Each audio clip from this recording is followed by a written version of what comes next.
एक security guard पर कई तरह की जवाबदारियां होती हैं, क्योंकि सिक्योरिटी कंपनी का एक ऐसा डिपार्टमेंट होता है जिसे कभी भी किसी भी वक्त तरह तरह के खतरों का सामना करना पड़ सकता है। खतरों से बचने के लिए खतरों के बारे में समझना भी जरूरी होता है, क्योंकि यदि अगर हमें खतरों के बारे में जानकारी ही नहीं होगी तो फिर हम खतरों से खुद को कैसे बचाएंगे और कंपनी को कैसे बचाएंगे, हमारे क्लाइंट को कैसे बचाएंगे। सबसे कॉमन खतरा जो आप सब ने सुना होगा वो है चोरी, लूट या फिर डकैती। अब हम ये समझते हैं कि चोरी, लूट और डकैती में फर्क क्या है। इन तीनों में एक चीज कॉमन है। चोरी, लूट या डकैती में एक चीज हमेशा कॉमन है।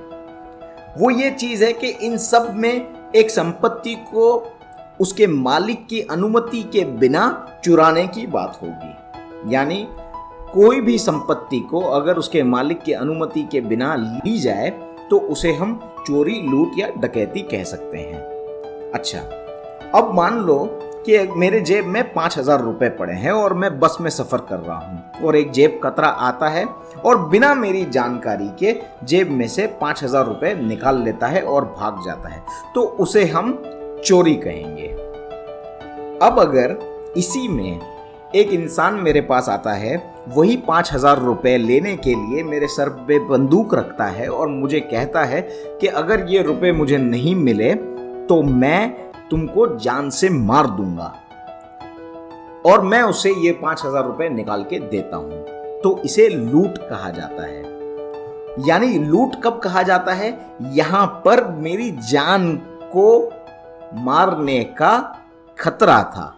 अगर मुझे किसी भी तरह की हानि पहुंचती है या जो संपत्ति का मालिक है उसे उसकी जान को या उसको खुद को किसी भी तरह की हानि पहुंचने का प्रयास किया जाता है, तो हम कहेंगे कि ये एक लूट है। अच्छा, लूट कितने लोगों से हो सकती है? तो लूट 1 से लेकर 5 लोगों के बीच से हो सकती है। यदि अगर ऐसी लूट है, मतलब ऐसी कोई चोरी है जिसके अंदर जान का खतरा है और ये चोरी को करने के लिए 5 या 5 से ज्यादा लोगों की आवश्यकता पड़ी या इतने लोग अंदर इन्वॉल्व हैं, तो उसे कहा जाएगा डकैती। अब अगर यही 5,000 रुपए लेने के लिए मेरे पास 5-6 लोग आ जाते हैं और वो 5-6 लोग मुझे आके मारने की धमकी देते हैं, मुझे मारते हैं और मुझसे वो 5,000 रुपए लेके चले जाते हैं, तो इसे हम डकैती कहेंगे।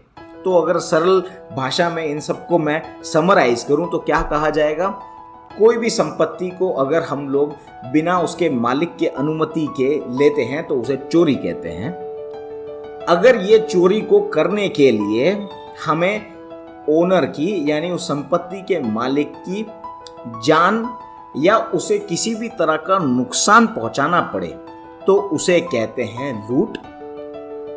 अब यही चोरी अगर हमको करनी है और इस चोरी को करने के लिए अगर 5 या 5 से अधिक लोगों का इन्वॉल्वमेंट है तो उसे कहा जाएगा कि ये डकैती है।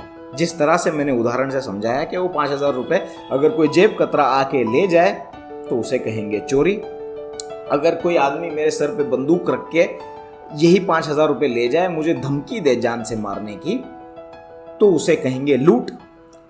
अगर यही चोरी करने के लिए इन्हीं 5,000 रुपयों के लिए 5 या 5 से अधिक लोग मेरी जान के पीछे पड़ जाएं या मुझे कोई नुकसान करने की कोशिश करें तो उसे कहेंगे डकैती। मैं आशा करता हूं कि आपको ये कंसेप्ट अच्छे से समझ में आ गया होगा। तो एक सिक्योरिटी गार्ड का दायित्व है कि वहां चोरी यानी थेफ्ट, लूट और रॉबरी यानी डकैती अपनी कोई भी प्रीमाइसेस पे होने ना दे, ना ही अपने क्लाइंट को, ना ही अपने कंपनी में काम करने वाले किसी भी इंसान को, ना ही अपने क्लाइंट के पास काम करने वाले जितने भी एम्प्लॉय को किसी भी चोरी, डकैती या लूट का सामना करना नहीं पड़े। ये एक गार्ड की जिम्मेदारी है। इस चीज को होने से रोकना ये हमारा काम है।